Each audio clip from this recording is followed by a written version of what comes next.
Imagine yourself as a child growing up. For many people, whether you live near a forest or just had trees in your yard, you probably remember them on the landscape. Whether you played around them, used them for shade, put a playhouse in them, or walked through them on a path, the trees of your childhood hold a space in your memories. Now, imagine those same memories, but with completely different types of trees. Maybe the pine tree that you had a swing tied to is now a leafy maple tree, or maybe that maple tree is now a palm tree. Pretty hard to imagine, right? This scenario may seem a little extreme, but climate change is beginning to alter the natural range of some species, causing them to migrate to more suitable locations. The scenario I just described may soon become a reality. Hi there, my name is Sarah Auerbach, and the title of my podcast is Facilitation for the Future. I want to talk to you about a situation that we haven't had to deal with before in our existence: climate change.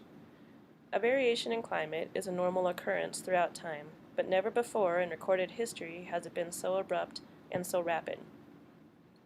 What exactly is climate change, you ask? To keep this simple, climate change is the gradual alteration of the global climate due to human activities, namely the burning of fossil fuels and deforestation.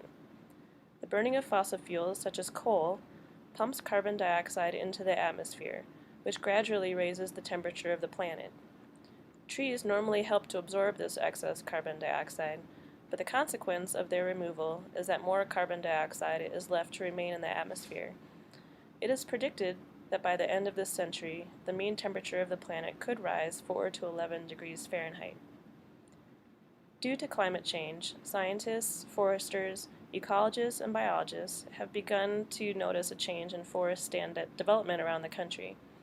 As forests go through the normal process of regeneration, that is, growing new trees as old ones die, it is being observed that the new trees that would normally be comprised of species that are appropriate for that particular area, climate, and disturbance regime are being replaced with trees that are more appropriate for warmer climates. In many places, warmer climate trees are beginning to migrate north towards areas that would previously have been too cold for them. As temperatures in the north begin to increase, these northern areas are becoming more hospitable for them. However, this is a problem. Just as certain species of trees are moving north with the warming climate, trees currently in the north that prefer colder temperatures may begin to die out. You may ask, since the Earth's climate has been fluctuating for millennia, is this migration just a normal part of the global cycle? Well, yes and no. While migration has happened before, the rapid climate change we are seeing now may force species to migrate faster than they are naturally capable of doing, making them susceptible to extirpation or local extinction. So, what, if anything, should we do? Should we sit back and let nature take its course with the potential consequence of losing entire species? Or should we intervene and attempt to preserve forests as they are for as long as we can, even if most forests will almost certainly be altered by warming temperatures, regardless of our efforts?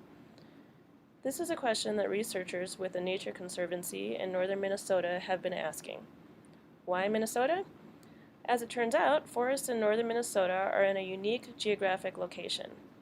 They are at a climatic boundary that separates boreal forests, primarily consisting of aspen, spruce, fir, and birch common to forests in Canada, and northern hardwood forests common in areas to the south and east, consisting of white pine, maple, and oak trees. Many species in this area are at either their northern or southern range limit, which makes them especially sensitive to changes in climate. These places where different biomes meet will be some of the first to feel the effects of climate change and to see changes in flora and fauna. In the past, management in this area strove to increase diversity by replacing conifers that had been removed due to extensive logging and large fires. However, modeling has shown this strategy may not be appropriate in a climate change landscape. In their gradually warming home ranges, these boreal species may not survive. To project the future of forest composition, a spatially explicit forest ecosystem model called Landis 2 was used. Results showed that the composition of forests in northern Minnesota would almost certainly change in the future. This change would include a movement towards a less diverse forest with a heavier maple component. Trees currently native to the area, such as white spruce, balsam fir, and paper birch, may become extirpated from the area regardless of any management actions to prevent this. Also, modeling showed a possible loss of black spruce, red pine, and jack pine in a high carbon dioxide emission scenario. So, now what do we do? Continue to manage to increase the population of boreal species, even though modeling suggests that they will most likely continue to decline? Or should we switch our focus to just maintain these species on the landscape in the face of climate change instead of increasing their numbers? This second scenario would focus on managing for a diverse forest made up primarily of trees that models show will do best in predicted future climates and will ensure that a productive forest will exist to provide for timber, recreation, and cultural values. What does this mean for stand dynamics? If we do nothing, it could turn ugly. Climate change is happening rapidly, faster than what natural tree migration can support. Since the last ice age, it has been observed that trees can move at a pace of roughly 100 meters per year.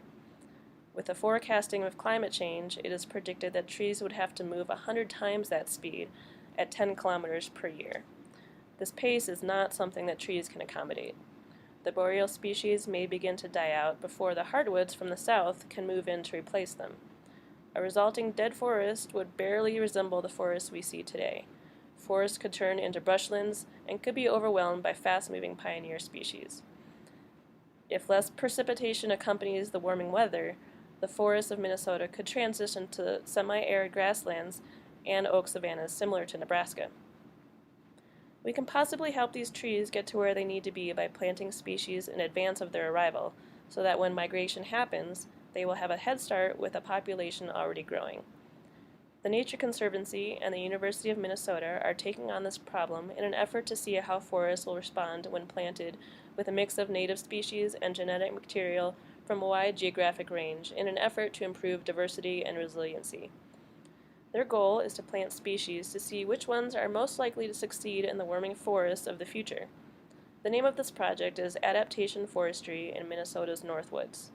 Depending on the outcome of this project, it could spark a marked change in forest management in response to climate change.